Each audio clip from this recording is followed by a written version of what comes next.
My name is Patsy, 68 years old, and I was so excited for Christmas dinner with my family. After 12 years as a widow, these gatherings mean everything to me. I had spent weeks preparing, hoping this year would be different with my son Benjamin and his wife Ivy. Things had been tense lately, but I had a special surprise that I thought might finally bring us closer. Before I tell you about the Christmas dinner that forever changed my family, let me know where you're watching from and hit that like button if you also believe Christmas is a time for healing wounds. I live in a modest two-bedroom house in a quiet neighborhood in Portland. It's the same house where I raised my son Benjamin after my husband Robert died unexpectedly of a heart attack 12 years ago. The house isn't fancy with its faded blue paint and creaky porch steps, but it's been our home through thick and thin. When Robert passed, Benjamin was only 22 and just finishing college. We were devastated not just emotionally, but financially too. Robert had been the primary breadwinner as a construction manager while I worked part-time at a local bakery. Suddenly, I found myself alone responsible for everything with barely enough savings to cover 3 months of expenses. Those first few years were incredibly difficult. I took on extra shifts at the bakery, often working from 5 in the morning until 3 in the afternoon. Then I would come home exhausted but determined and spend hours at my kitchen table figuring out how to make ends meet. Benjamin offered to delay his plans for graduate school to help out, but I refused. His education was too important, and I was determined to make sure Robert's death wouldn't derail our son's future. "Mom, I can defer for a year and work," Benjamin had insisted one night, his eyes filled with the same determination his father had always shown. "Absolutely not," I told him firmly. "Your dad worked his entire life so you could have opportunities he never had. I won't let his sacrifice be for nothing." That conversation sparked something in me. I realized I needed to find a way to support us that would provide more than just scraping by. I had always been good at baking, not just the commercial stuff we made at the bakery, but special family recipes that friends and neighbors constantly requested for parties and gatherings. So one weekend, I cleared out our garage, bought some secondhand baking equipment, and started Patsy's Perfect Pastries. I began selling specialty cookies and cakes to local coffee shops. I kept my day job at the bakery, coming home to bake until midnight, catching just a few hours of sleep before starting all over again. Benjamin would call from graduate school worried about how tired I sounded. I never told him how hard things really were. I would brighten my voice and tell him about a new recipe I was trying or ask about his classes. He didn't need the burden of worrying about me on top of everything else. What began as a desperate attempt to supplement our income slowly transformed into something more. By the time Benjamin graduated with his MBA 2 years later, I had established relationships with 3 upscale restaurants that exclusively ordered my desserts. I hired my first employee, a single mom named Grace, who reminded me so much of myself. As the business grew, I made a conscious decision not to share the extent of my success with Benjamin. He knew I had a small business, but I downplayed it, describing it as a little operation that gave me purpose and supplemented my retirement. In truth, by the 5-year mark after Robert's death, Patsy's Perfect Pastries had expanded to a commercial kitchen with 8 employees supplying desserts to 27 restaurants across 3 counties. Why did I keep it secret? Partly out of a mother's instinct to not burden her child with details of her life, allowing him to focus on building his own. But there was also pride involved. I wanted to prove to myself that I could do this on my own, that I wasn't just Robert's widow or Benjamin's mother, but Patsy Reynolds, entrepreneur and businesswoman. Benjamin and I remained close during those years.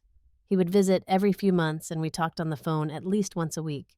He took a job at a marketing firm in Seattle about 3 hours away, which was close enough for regular visits, but far enough for him to establish his independence. Then, 5 years ago, everything changed when Benjamin met Ivy Lancaster at a corporate event. Ivy worked in public relations for a rival firm, and according to Benjamin, it was love at first sight. They dated for just 6 months before getting engaged. I still remember when he brought her to meet me for the first time. Ivy was undeniably beautiful with sleek dark hair and confident posture that commanded attention the moment she entered a room. She was polished in a way I never was, with designer clothes and perfectly manicured nails that made me suddenly conscious of my practical wardrobe and hands roughened by years of baking. "Mom, this is Ivy," Benjamin had said, his eyes shining with love and pride. "Ivy, this is my mom, Patsy." Ivy's smile didn't quite reach her eyes as she looked around my modest home. "It's so quaint," she said in a tone that made it clear quaint wasn't a compliment. "Benjamin's told me so much about growing up here." From that first meeting, I sensed that Ivy viewed me as someone to be tolerated, rather than welcomed as family. She asked polite questions about my life, but seemed bored by my answers. When I mentioned my baking business, she nodded distractedly and quickly changed the subject to her recent promotion. After they left that day, I told myself I was overreacting. She was nervous meeting her future mother-in-law. Things would improve as we got to know each other better, but they didn't. Over the next several months leading up to their wedding, I watched as Benjamin gradually changed. He called less frequently. His visits became shorter and always included Ivy, who seemed to have a magical ability to find reasons why they needed to cut their stays short. "Benjamin tells me you're still running that little cookie business," Ivy said during one visit as I served them homemade cinnamon rolls for breakfast. "It must be nice having a hobby that pays for itself." I saw Benjamin wince slightly, but he didn't correct her. I simply smiled and said, "It keeps me busy." The truth was that by then Patsy's Perfect Pastries had expanded to include a line of specialty desserts being sold in grocery stores throughout the Pacific Northwest. I had 32 employees and was considering an offer from a national distribution company, but I kept quiet, telling myself that my success wasn't important compared to supporting Benjamin's happiness. Their wedding was an elaborate affair at a vineyard outside Seattle. Ivy's parents, Theodore and Margaret Lancaster, were wealthy real estate developers who spared no expense for their only daughter's special day. I felt out of place among the hundreds of guests in designer outfits, most of them Ivy's family and friends or business associates of her parents. Ivy had made it clear that she didn't want my input on wedding plans. When I offered to bake the wedding cake as my gift, she laughed. "Oh, Patsy, that's sweet, but we've already hired the pastry chef from the Four Seasons. Maybe you could bring some of your cookies for the rehearsal dinner." Even that didn't happen. The rehearsal dinner was changed to a sushi restaurant at the last minute, a cuisine that Ivy knew I didn't particularly enjoy. After the wedding, things deteriorated further. Benjamin and Ivy bought a large house in an exclusive neighborhood in Seattle. When I visited for the first time, Ivy gave me a tour that felt more like she was showing off her possessions than welcoming me to their home. "This table is Italian marble," she explained, running her hand across the dining room table. "And these chairs were custom made to match the ones in a restaurant we loved in Paris. Have you ever been to Paris, Patsy?" She knew I hadn't. In fact, I'd rarely traveled outside of Oregon. Robert and I had always planned to travel after he retired, but those dreams died with him.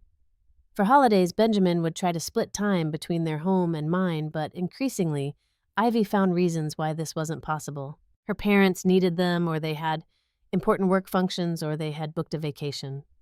I found myself spending more holidays alone, telling Benjamin it was fine, that I understood. Meanwhile, my business continued to thrive in secret. 2 years ago, I received an offer from national dessert distributors to purchase Patsy's Perfect Pastries for $15 million. I was stunned by the figure, having never imagined my little kitchen table startup would be worth so much. I negotiated to stay on as a consultant and maintain quality control over my recipes, but the day-to-day operations would transfer to the new owners. I hadn't decided whether to accept their offer when last Christmas arrived. Benjamin and Ivy were hosting at their Seattle home, and for the first time in 3 years, I was invited.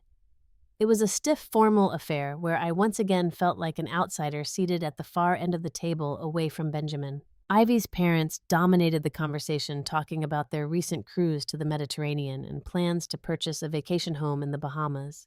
When gift-giving time came, I watched as Ivy presented her parents with expensive watches. Benjamin received a designer suit.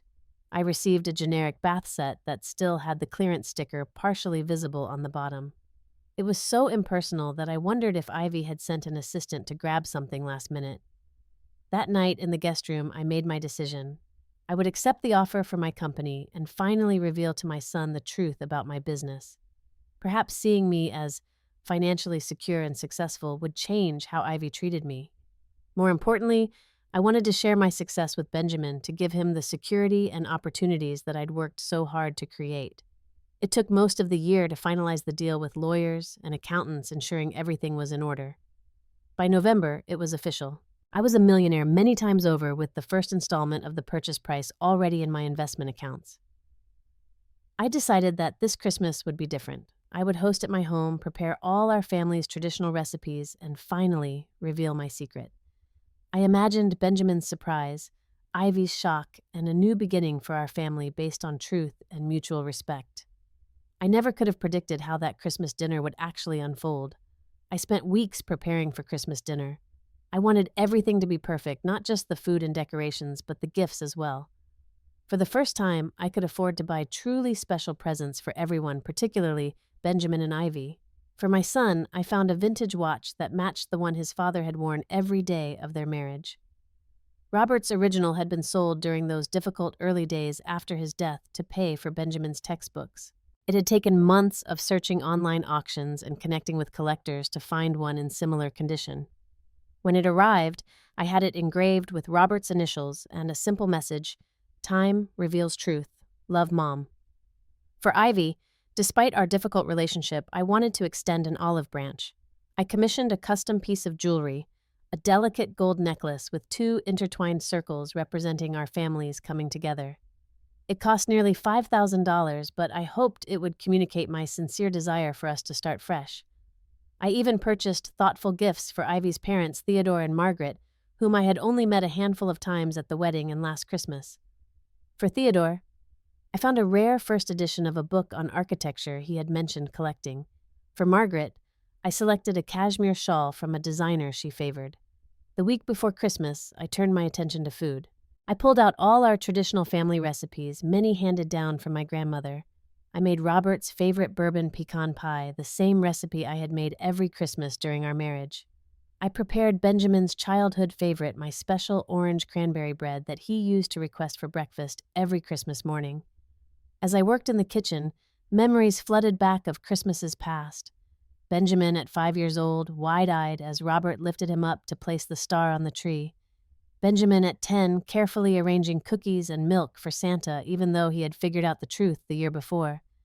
Benjamin at 16, awkwardly presenting me with a pair of earrings he had saved for months to buy.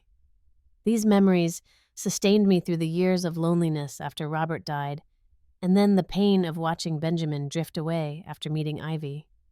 2 days before Christmas, as I was putting the finishing touches on my decorations, Benjamin called. "Mom just wanted to let you know we'll be there around 3 on Christmas Day instead of noon," he said, his voice sounding rushed. "And, there's been a slight change of plans." My heart sank. "You're not canceling, are you?" No, nothing like that," he quickly assured me. "It's just that Ivy's parents had a pipe burst in their condo, and they can't host their usual Christmas gathering. So they'll be joining us at your place, along with Ivy's brother James and his wife Kimberly, and her cousin Natalie with her husband Paul." I gripped the phone tighter. "That's 7 extra people, Benjamin." "I know it's last minute, Mom, but Ivy really wants her family to be together for Christmas. They always spend it together." His voice dropped to a near whisper. "Please, Mom. It would mean a lot to me." I closed my eyes, swallowing my frustration. "Of course, honey. Everyone is welcome." After hanging up, I looked around my modest home. My dining table could barely seat 8 people, let alone 15. I immediately called my neighbor Frank, a retired carpenter who helped me bring up an old folding table from the basement and set it up as an extension. I rushed to the store for extra groceries and hastily purchased additional gifts for the unexpected guests. That evening, I received an unexpected call. It was Victoria Harrington, the CEO of National Dessert Distributors. "Patsy, I hope I'm not interrupting your holiday preparations," she said. "I just wanted to personally inform you that the board has approved the accelerated payment schedule you requested. The full $15 million will be transferred to your accounts tomorrow, rather than in installments over 3 years as originally planned." I sat down suddenly, lightheaded. "That's wonderful news, Victoria. Thank you." "It's the least we could do considering how smoothly the transition has been going. Your staff adores you, and I understand why. We're fortunate to have you staying on as a consultant." After the call, I sat in my living room surrounded by Christmas decorations, contemplating how completely my life was about to change. Tomorrow, I would officially be a multimillionaire. The day after, I would finally reveal my secret to my family. I had already met with financial advisors and drawn up plans for how to share my windfall. I established a trust fund for Benjamin that would provide him with long-term financial security without the risks of giving him a large sum all at once. I also set aside significant donations for causes that had been important to Robert, including a scholarship fund at the community college where we had both taken classes as young adults. Most importantly, I had decided to use part of the money to establish a foundation supporting single parents starting small businesses. I knew firsthand how difficult that journey could be and wanted to help others who were facing the same challenges I had overcome. As I finalized my preparations on Christmas Eve, I allowed myself to imagine how Benjamin would react to the news. Would he be shocked, proud, perhaps a little hurt that I had kept such a big secret, and Ivy? How would she respond when she realized her hobby baker mother-in-law was now wealthier than her own parents? I hoped the revelation would reset our family dynamic, not because money should matter, but because it might force Ivy to recognize that her assumptions about me had been wrong. Maybe it would open the door to genuine respect and a real relationship. That night, I slept fitfully, alternating between excitement and anxiety about the day ahead. I dreamed of Robert sitting at the foot of our bed, smiling that gentle smile he always had when he knew I was overthinking something. "Just be yourself, Patsy girl," he said in my dream. "That's always been more than enough." I woke early on Christmas morning with a strange sense of calm. Whatever happened today, I would finally be living in my truth. No more secrets, no more downplaying my accomplishments, no more accepting disrespect to keep the peace. It was time for a new chapter. As I dressed in a simple but elegant navy blue dress I had purchased for the occasion, I looked at myself in the mirror.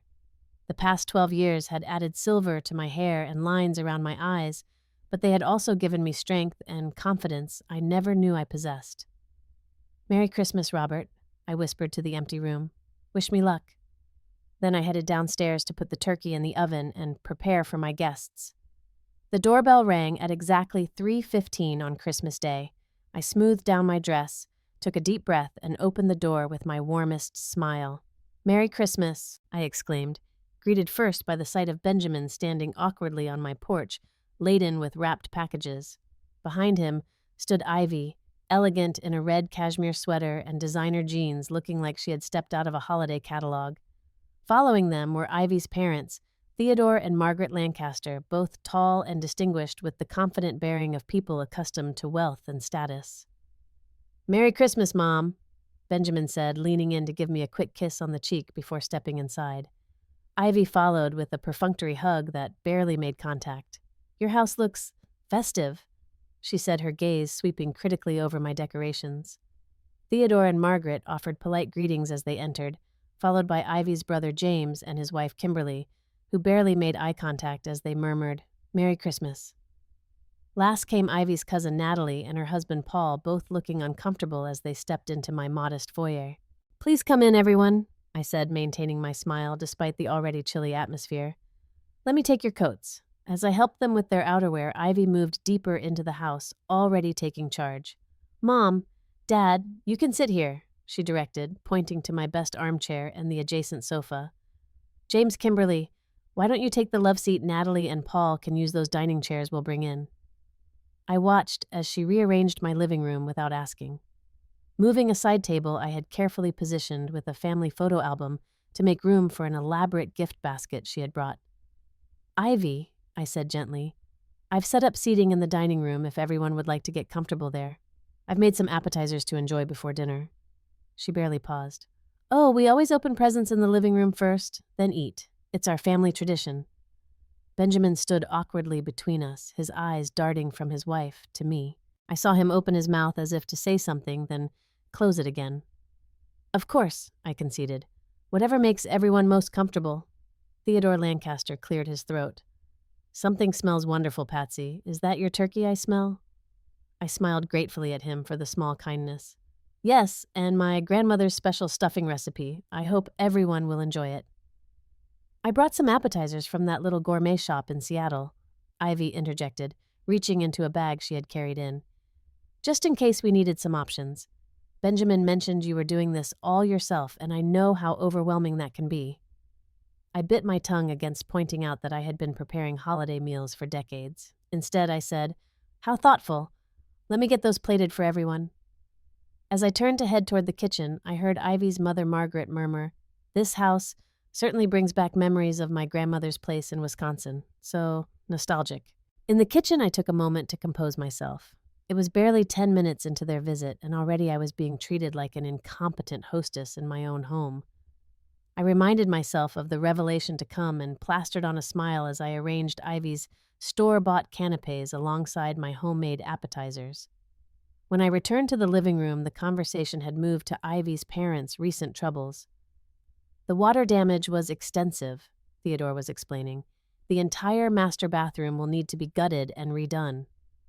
"Thank goodness for insurance," Margaret added, "and for Ivy and Benjamin offering to host us until repairs are complete.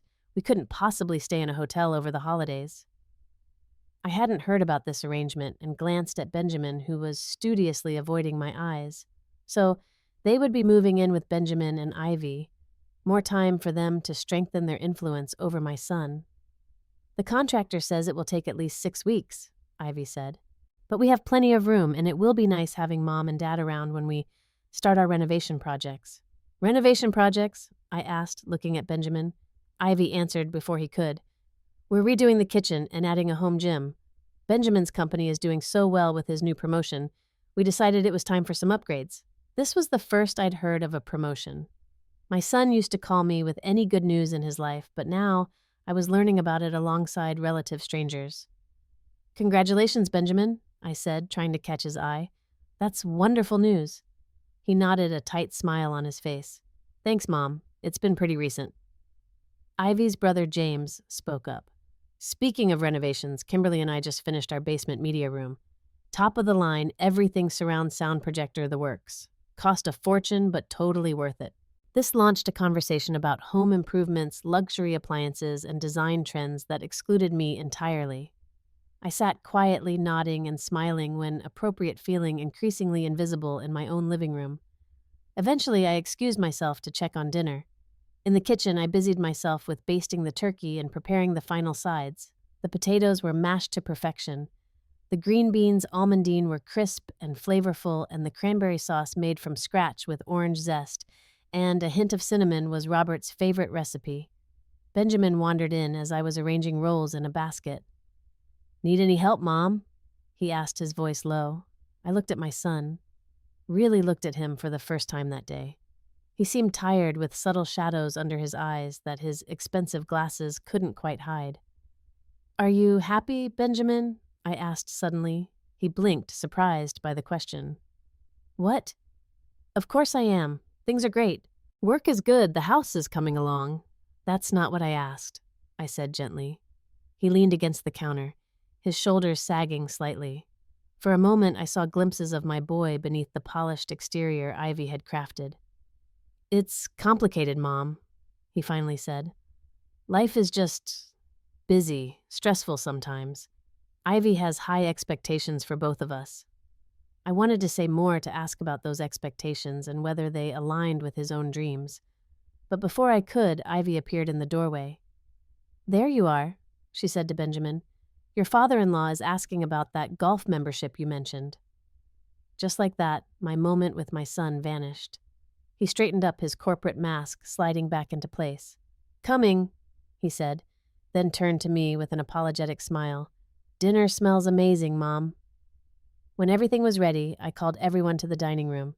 Despite my best efforts with the extended table and borrowed chairs, it was a tight fit. I had used my good china, the set Robert and I had received as a wedding gift and saved for special occasions. I'd polished the silver cutlery that had belonged to my grandmother and set out crystal water glasses that rarely left the cabinet. "These plates are quite vintage," Margaret commented as she took her seat. "Do they have sentimental value?" Before I could answer, Ivy chimed in. "We just replaced all our dinnerware with a set from that designer we love, Mom. Remember, the one who does all those celebrity homes?" And so it went throughout the meal. Every topic seemed to circle back to displays of wealth and status. Ivy's parents discussed their country club membership and plans for a spring trip to the Maldives. James and Kimberly detailed their children's private school accomplishments. Natalie and Paul shared stories about their recent yacht purchase. Whenever I tried to contribute to the conversation, I was either talked over or met with polite but dismissive nods. The few times Benjamin attempted to include me asking about old family stories or traditions, Ivy would smoothly redirect the conversation. "Remember that Christmas when I was 10 and Dad dressed up as Santa?" Benjamin asked at one point, smiling at me. Before I could respond with the story of Robert's beard catching fire from a candle and him having to jump in a snowbank, Ivy interrupted. "Speaking of Santa, wait until you see what we got for everyone this year. I spent weeks finding the perfect gifts."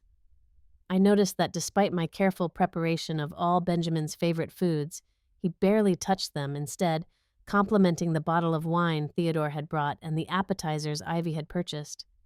It was as if he was afraid to show too much appreciation for anything associated with his old life with me. As we finished dessert, my homemade pies barely picked at Ivy stood up with a theatrical clap of her hands. "Time for presents. Everyone to the living room." The group migrated back to my living room where an impressive pile of beautifully wrapped packages had accumulated under my modest tree. I discreetly retrieved the gifts I had purchased, adding them to the collection. Ivy took charge, once again appointing herself as the distributor of gifts. "Let's see. This one is for Dad from Benjamin and me," she announced, handing a large box to her father. Theodore opened it to reveal an expensive-looking golf club. "The new Callaway you wanted," he exclaimed. "This must have cost a fortune." "Only the best for you, Dad," Ivy beamed, already reaching for the next package. "And this is for Mom, also from us." Margaret unwrapped a designer handbag that I recognized from advertisements as costing well over $1,000. "Oh, darling, it's exactly what I wanted." One by one, Ivy distributed gifts to her brother, sister-in-law, cousin, and cousin's husband. Each present seemed more lavish than the last. Designer clothes, expensive electronics, luxury accessories. Benjamin sat beside her, nodding and smiling as she explained each carefully selected gift, though I noticed he rarely spoke. I sat quietly in the corner armchair, watching as wrapping paper piled up and exclamations of delight filled the room. My own gifts remained untouched beneath the tree, and I wondered if they would be overlooked entirely. Finally, when all of Ivy's family had received their presents, she turned to Benjamin with a tender smile unlike any she had shown that day. "And for my wonderful husband," she said, presenting him with a small box. Benjamin opened it to find a pair of platinum cufflinks engraved with his initials. "These are beautiful, Ivy," he said, leaning over to kiss her cheek. "Only the best for the best," she replied, loud enough for everyone to hear. I waited patiently, expecting that now it would be my turn. But instead, Ivy stood up and began collecting discarded wrapping paper. "Well, that was fun. Should we have coffee with dessert now?" I looked around in confusion. Everyone else had received multiple gifts, but nothing had been given to me. Surely it was just an oversight. "Ivy," I said, keeping my voice light. "I think you might have missed my gift." The room fell uncomfortably silent. Benjamin looked stricken, his eyes darting between his wife and me. Ivy's expression flickered for just a moment before she let out a tinkling laugh. "Oh, we must have misplaced yours," she said with a dismissive wave of her hand. "So silly of us. It must still be at home." I saw the smirks exchanged between Ivy's family members, the pitying glance from her mother, the uncomfortable shifting of her father. This wasn't an oversight. It was deliberate. My son couldn't look me in the eye. "I'm sorry, Mom," he mumbled. "We've been so busy with everything. We'll make it up to you." In that moment, something crystallized in me. Years of subtle slights of being marginalized and dismissed, of watching my only child pull away under the influence of his wife's family. I had tolerated it all, making excuses, putting Benjamin's happiness above my own dignity. But this public humiliation, this clear message that I was unworthy of even the most basic consideration, was the final straw. They expected me to accept this treatment, to smile and serve coffee as if nothing had happened. They expected me to be silent, grateful just to be allowed in their presence. They expected me to remain the same meek, struggling widow they had always assumed me to be. But I was no longer that woman. I stood up slowly, smoothing down my dress as I had done countless times that day. The room was thick with discomfort, everyone avoiding eye contact except Ivy, who wore a barely concealed smirk of satisfaction. That is perfectly all right, I said, my voice steady and clear. In fact, I have something to show you all, a gift I gave myself this year. I felt a strange calm as I walked to the desk in the corner of my living room and retrieved a manila envelope I had placed there earlier. No one spoke as I returned to stand in the center of the room. You know, I began. For years after Robert died, I struggled to make ends meet. I worked 2 jobs, pinched every penny, and did everything I could to make sure Benjamin could finish his education. What none of you know is what I did next. Benjamin looked up at me, confusion evident in his expression. Ivy's smirk had faltered slightly, her perfect eyebrows drawing together. 12 years ago, I started a small baking business from my kitchen, I continued. Patsy's Perfect Pastries. Perhaps you've heard of it. Our desserts are in 37 restaurants across the Pacific Northwest and in grocery stores in 5 states. Theodore Lancaster straightened in his seat. Patsy's Perfect. Wait, I know that brand. Margaret buys those chocolate espresso cookies all the time. Margaret's eyes widened. That's your company. I nodded, allowing myself a small smile. It was my company. Until 3 days ago when I finalized its sale to national dessert distributors. I opened the envelope and began removing documents, including the final sales contract with the purchase price clearly visible on the front page. I handed it to Benjamin first. His eyes nearly bulged out of his head as he read the figure. $15 million, Mom. What? How? Ivy snatched the paper from his hands, her face draining of color as she saw the amount. This can't be real, she whispered. I assure you it is, I said calmly, retrieving the contract and passing it to Theodore, who examined it with the practiced eye of a businessman. I kept my business private for many reasons, but today seems like the appropriate time to share my news. I turned back to the envelope and removed several smaller envelopes, each with a name written on the front. I have had time to consider how I want to use this blessing, I said, and family has always been my priority. I handed the first envelope to Theodore and Margaret. For you both, a contribution to the charity of your choice in your names for $50,000. I understand you're active with the Seattle Children's Hospital. They accepted the envelope in stunned silence, looking at each other in confusion. Next, I gave envelopes to James and Kimberly and to Natalie and Paul. College funds for your children, $20,000 each. Education was always important to Robert and me. Finally, I turned to Benjamin, holding a thicker envelope. For you, my son. Not because you're entitled to it, but because I love you and want you to have options in life. He took the envelope with trembling hands. Inside was documentation for a trust fund I had established in his name worth $3 million and a letter explaining my hopes for how it might give him freedom to make choices based on happiness rather than obligation. Mom, he whispered, tears forming in his eyes. I don't understand. Why didn't you ever tell me you had your own path to follow? I said simply. And I had mine. Then I turned to Ivy, who was watching the proceedings with a mixture of shock and calculation visible on her face. I had no envelope for her. Ivy, I said, meeting her eyes directly, I haven't forgotten you. Your gift is something different, something I hope will prove more valuable than money in the long run. Her expression flickered between hope and wariness. What is it? Perspective, I replied, and perhaps a reminder that people are rarely who we assume them to be, and that treating others with disrespect often reveals more about ourselves than it does about them. The room fell into complete silence. Theodore cleared his throat uncomfortably. Margaret stared at her lap.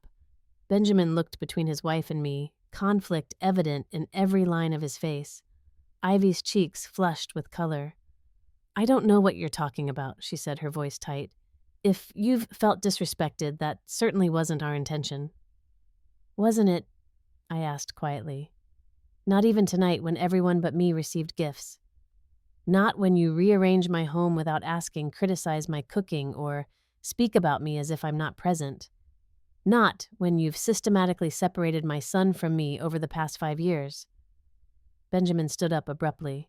Mom, that's not fair. Ivy hasn't. Hasn't what, Benjamin? I interrupted, years of hurt finally finding voice. Hasn't made it clear that I don't fit into the life she envisions for you. Hasn't treated me like an embarrassment. Rather than family, I've stayed silent for years because I thought that's what you needed from me. I thought your happiness meant I should accept any treatment, no matter how painful. But I see now that was a mistake. I turned back to address everyone. I don't share this news to embarrass anyone or to buy affection. I share it because I'm done living with secrets and accepting disrespect.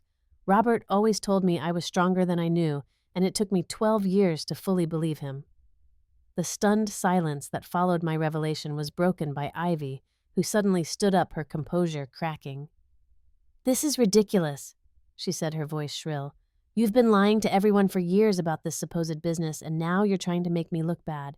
If you felt excluded, perhaps you should have made more of an effort to fit in with our family." Theodore placed a restraining hand on his daughter's arm. "Ivy, that's enough." She shook him off. "No, it's not enough." She shows up with some paperwork, and suddenly everyone's fawning over her. For all we know, this could be completely fabricated.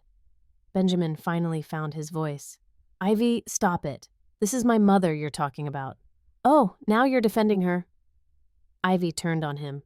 "After years of agreeing with me about how difficult she is, how she makes everything about her martyrdom after your father died, how she never supported our relationship." I watched my son's face as the words hit him. He looked genuinely shocked. "I never said those things." "You didn't have to say them directly," Ivy snapped. "You never contradicted me when I did. You laughed when I joked about her little cookie business. You agreed we shouldn't waste money on extravagant gifts for her because she'd just give them away to her church friends." Benjamin turned to look at me, horror dawning on his face. "Mom, I never meant— I didn't realize." "Of course you didn't," I said softly. "You wanted to please your wife. I understand that. But somewhere along the way you stopped seeing me as a person deserving of basic respect." Margaret Lancaster stood up, gathering her purse. "I think perhaps we should go," she said, her voice tight with embarrassment. "Patsy, thank you for your generosity. It was unexpected." "Unexpected because you all decided who I was without bothering to know me," I replied, not unkindly. "I hope you'll reconsider that approach with others in the future." Theodore nodded stiffly, helping his wife with her coat. "James, Kimberly, Natalie, Paul. I think it's time we left Patsy and Benjamin to talk." Ivy remained standing, her face flushed with anger and humiliation. "I'm not going anywhere without my husband." "Actually," Benjamin said slowly, "I think I need to stay and talk with my mother." The room froze. In all the years of their marriage, I had never seen Benjamin contradict Ivy directly, especially not in front of others. "What did you say?" Ivy asked, her voice dangerous. "I said I'm staying to talk with my mom." Benjamin repeated stronger this time. "You can go back with your parents. I'll catch a ride or call a car service later." Ivy looked around the room, seeking allies and finding none. Even her parents seemed unwilling to support her in this moment. "Fine," she finally spat. "Stay with your suddenly rich mother. We'll see if her money makes up for everything she's put us through."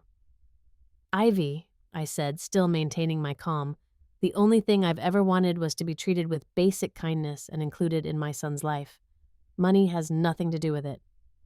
"Save your wisdom for someone who cares," she snapped, gathering her purse and coat. "Benjamin, don't be too late. We have brunch with the Hendersons tomorrow." With that, she stormed out, followed by her embarrassed family members who murmured awkward thanks and goodbyes as they filed out.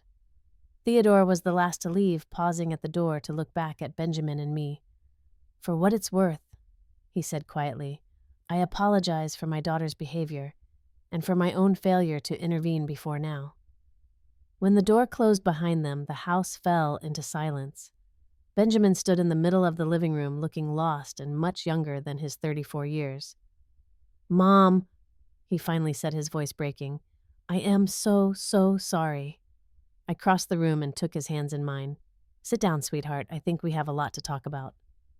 For the next 3 hours, Benjamin and I had the most honest conversation we'd had in years. He broke down several times, admitting he had been so focused on pleasing Ivy and fitting into her world that he had slowly compromised his own values. "She wasn't always like this," he insisted. "When we first met, she was ambitious and exciting, but also kind. She talked about family being important. But after we got married, things changed. Nothing was ever enough. We always needed more, better, bigger. And somehow you became the symbol of everything she wanted to leave behind. And you went along with it," I said, not accusingly, but stating a fact. He nodded, miserably. I kept thinking it would get better once we achieved certain goals. Once we had the right house or the right social connections or enough money. I told myself I was protecting you by keeping you at a distance from her worst moments. You weren't protecting me, Benjamin. You were protecting yourself from having to make a difficult choice. He couldn't meet my eyes. I know that now. Tonight made it painfully clear. What happens now? I asked. He rubbed his hands over his face.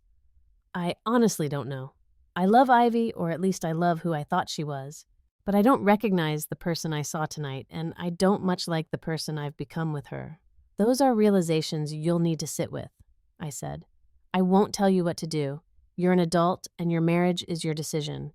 But I will tell you that I love you unconditionally, and that won't change regardless of what you decide. Benjamin looked at the trust fund document still in his hand. What about all this? Were you planning to tell me even before tonight happened? Yes, though perhaps not quite so dramatically, I admitted with a small smile. I wanted you to know the truth about my life and to share my success with you. But, more importantly, I wanted to give you options. Options. Financial independence. The freedom to make choices based on what truly makes you happy, not what's expected of you or what maintains a certain lifestyle. He was quiet for a long moment. I don't know if my marriage can survive tonight. That's not for me to say, I replied. But I do know that relationships built on respect and mutual support tend to weather storms better than those built on appearances and control. Around midnight, Benjamin called a rideshare to take him back to Seattle. Before leaving, he hugged me tightly, reminiscent of the embraces we used to share before Ivy came into our lives. I love you, Mom, he whispered. And I am truly sorry for how I've treated you. I'll make it right somehow. I love you too, I said, holding him close. Just be honest with yourself moving forward. That's all I ask. After he left, I sat alone in my living room, surrounded by discarded wrapping paper and half-empty glasses. The confrontation I had feared for so long had finally happened, and surprisingly, I felt lighter for it. Whatever came next would at least be based on truth. That night, as I lay in bed, I found myself thinking of Robert. He had always encouraged me to stand up for myself, something that didn't come naturally to me. I wondered what he would think of me now, the woman who had built a business empire and finally found the courage to demand respect. I liked to think he would be proud. A year passed before I saw Ivy again. In that time, my life transformed in ways I never could have anticipated that fateful Christmas night. Benjamin and Ivy separated 3 weeks after our confrontation. He moved into a small apartment in Seattle and began seeing a therapist to help him process the end of his marriage and the patterns that had led him there. Our relationship, tentative at first, gradually strengthened as we rebuilt trust through honest conversations and mutual respect. I keep thinking about what you said that night. He told me during one of our weekly dinners now, a tradition we both cherished, about making choices based on happiness rather than obligation. I realized I haven't been happy in years, Mom. I was just going through the motions, checking boxes on some life plan that wasn't even really mine. As for me, I embraced my new financial freedom but kept my lifestyle relatively modest. I sold my old house with its bittersweet memories and purchased a comfortable 3-bedroom home closer to the city with a gourmet kitchen where I still loved to bake for pleasure rather than business. I used much of my wealth to establish the foundation supporting single parents in business ventures, naming it after Robert. Within the first year, we provided grants and mentorship to 37 struggling entrepreneurs, many of whom reminded me of myself all those years ago. Travel, something Robert and I had always dreamed of doing together, became my personal indulgence. I visited Paris in spring, walked the Great Wall of China, and went on safari in Tanzania. Each new experience helped heal old wounds and reminded me that life could still hold adventures even at 69. Theodore and Margaret Lancaster surprisingly reached out several months after the separation. They invited me to lunch at a quiet restaurant halfway between Portland and Seattle, away from prying eyes and wagging tongues. We want to apologize, Theodore said after we had been seated, not just for Christmas, but for years of allowing and even encouraging the way Ivy treated you. Margaret nodded, her eyes downcast. We raised her to value the wrong things, status, appearances, material success. We're trying to understand where we went wrong, how our bright, loving little girl became so cold. I felt no triumph in their apology, only sadness for a family grappling with painful truths. We all make mistakes as parents, I said. The question is whether we're willing to learn from them. Over the course of that lunch, I discovered that Theodore and Margaret were struggling with their own issues. Their real estate empire had taken a significant hit in a market downturn. The facade of wealth and success they had maintained, which had so intimidated me, was crumbling.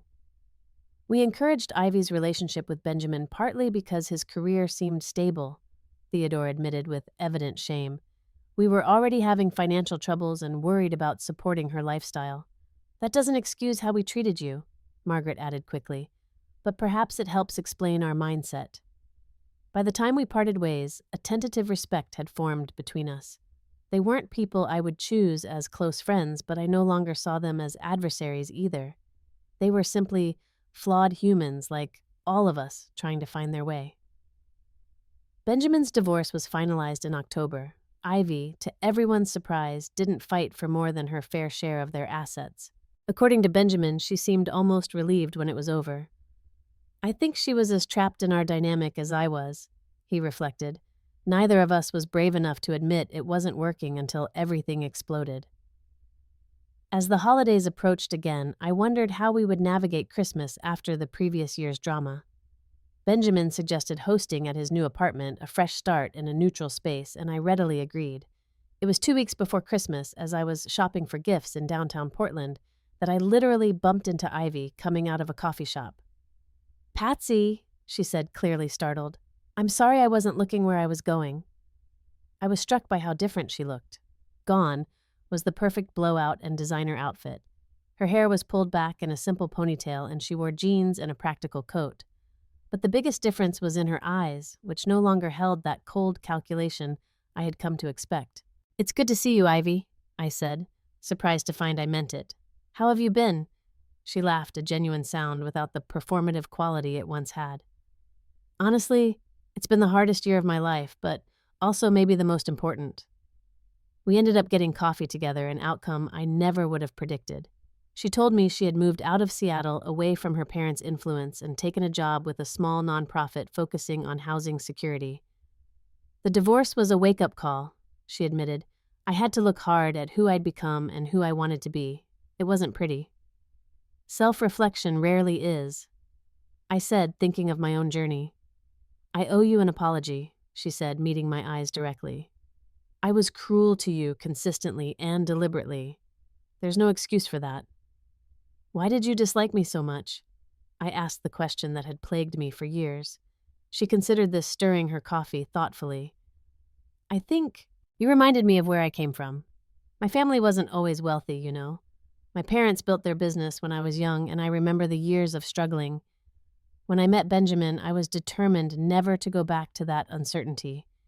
You represented everything I was trying to escape. And now I realize that what I was running from wasn't poverty, but my own insecurity. The constant fear that I wasn't enough unless I had the right things, the right connections, the right life. It's exhausting living that way." We talked for nearly 2 hours, not as former adversaries or even as former family, but simply as two women sharing their experiences with honesty. When we parted, I didn't know if we would ever be friends, but the bitterness that had colored our relationship had dissolved. "Benjamin is doing well," I told her as we prepared to leave. "He seems to be finding his way." She nodded, a flicker of sadness crossing her face. "I'm glad. He deserves to be happy. We both made mistakes, but he was always a good man at heart." "Take care of yourself, Ivy," I said, meaning it. "You too, Patsy. And thank you for listening, for not hating me. I wouldn't have blamed you if you did." Christmas with Benjamin that year was nothing like the elaborate productions of previous years. We cooked dinner together in his small kitchen, laughing as we tried to coordinate using limited counter space. We exchanged thoughtful but modest gifts. We reminisced about Robert and shared stories I had never told Benjamin about the early days of my business. As we sat on his sofa after dinner, Benjamin turned to me with a serious expression. You know what I realized this year, Mom? All those Christmases with Ivy, with all the expensive gifts and perfect decorations, I was never actually happy. I was just performing happiness because that's what was expected. And now, I asked. He smiled a genuine expression that reached his eyes. Now I'm actually happy. Not performing it, but feeling it. There's a huge difference. That night, driving back to my new home, I reflected on the journey that had brought me here. From the devastation of losing Robert through years of struggle and secret success to the painful confrontation that had ultimately led to healing. None of it had been easy, but all of it had been necessary. I had learned that standing up for yourself doesn't mean losing those you love. It means creating relationships based on truth and mutual respect. I had learned that success isn't measured by bank accounts or status, but by the courage to live authentically. And perhaps most importantly, I had learned that it's never too late to rewrite your story. As I pulled into my driveway, I thought of all the single parents out there struggling as I once had, afraid to dream bigger than survival. My foundation was helping some of them, but there were so many more. Perhaps my story could help others find their own courage. Perhaps sharing my journey could remind someone else that they were stronger than they knew. I smiled to myself as I unlocked my door. Maybe it was time for one more adventure, one more new beginning. Maybe it was time to tell my story. Sometimes the most valuable gift isn't wrapped in pretty paper at all, but is the courage to stand up for yourself and the people you love. Have you ever had a moment when you had to choose between keeping the peace and standing up for your worth? Leave a comment below, and if this story resonated with you, please hit that like button and subscribe to hear more true life experiences. Thank you for listening, and remember, it's never too late to rewrite your story.